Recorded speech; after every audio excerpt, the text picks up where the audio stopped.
Yo, what's up mga kaibigan? Halina tayo magkwentuhan. Kahapon ay inangat na ng Cleveland Cavaliers sa 11 ang kanilang magkakasunod na panalo at pinutol naman nila ang 15 magkakasunod na panalo ng OKC Thunder. Dahil sa matindi ang depensa ng guards ng OKC ay nahirapan nga sila Donovan Mitchell at Darius Garland na mag-dominate sa game na ito. Kaya naman muli nating nakita ang kakulangan ng interior defense ng OKC kapag wala si Chet Holmgren. Ang Twin Towers ka ng Cavs na nag-dominate sa game na ito, combining 46 points, 22 rebounds, 13 assists, and 5 blocks. Ganun pa man ay tila ba duda pa din nga ang madami o ang lahat sa Cavs at sa ngayon nga ay mukhang mawawala lang talaga ang duda na ito sa kanila kapag nagkampiyon na sila mga kaibigan. Noon nga ay young team pa sila, subalit ngayon ay medyo may maturity na ang team na ito at championship or bust na talaga ang kanilang sitwasyon sa season na ito.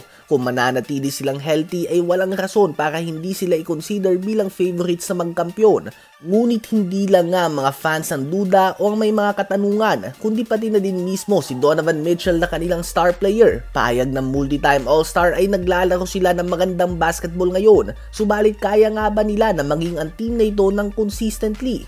Kaya pa din nga ba nila na maging ang team na ito kapag natalo na sila ng 2 o 3 sunod? Gaano nga ba nila katagal na mapapanatili ang ganitong level ng basketball?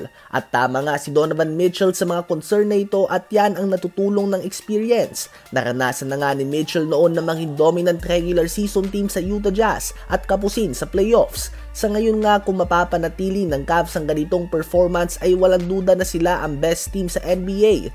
Ganun pa man ngayon nga ay lahat masaya dahil palagi silang panalo. Paano kapag natalo sila ng 2 o 3 sunod? Paano gagawa ng adjustment ang coaching staff? Paano ang reaksyon ng locker room? Magkakaroon ba ng sisihan? Dito nga magkakaalaman mga kaibigan. Kung sa relasyon nga ay okay talaga ang lahat kapag palaging masaya, subalit ang magde-determine ng lahat at kung gaano katatag ang inyong relasyon ay kung paano nyo haharapin at susolusyonan ang mga problema. At yun nga ang question mark pa ngayon sa Cleveland Cavaliers. Subalit alam at sa palagay ni Donovan Mitchell ay self-destruction lang ng team ang magpapatalo sa kanila.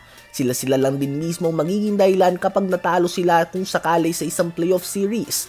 Ano ba ang masasabi nyo tungkol dito?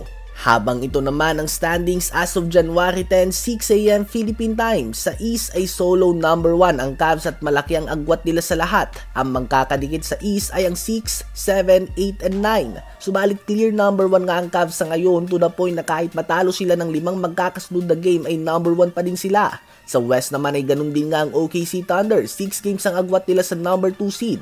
Malaki ang agwat nila mga kaibigan sa lahat ng teams. Subalit ang 4th seed to 12th seed ay 4 games lang nga ang pagitan. Kaya naman araw-araw ay talagang nababalasa ang standings sa conference na ito.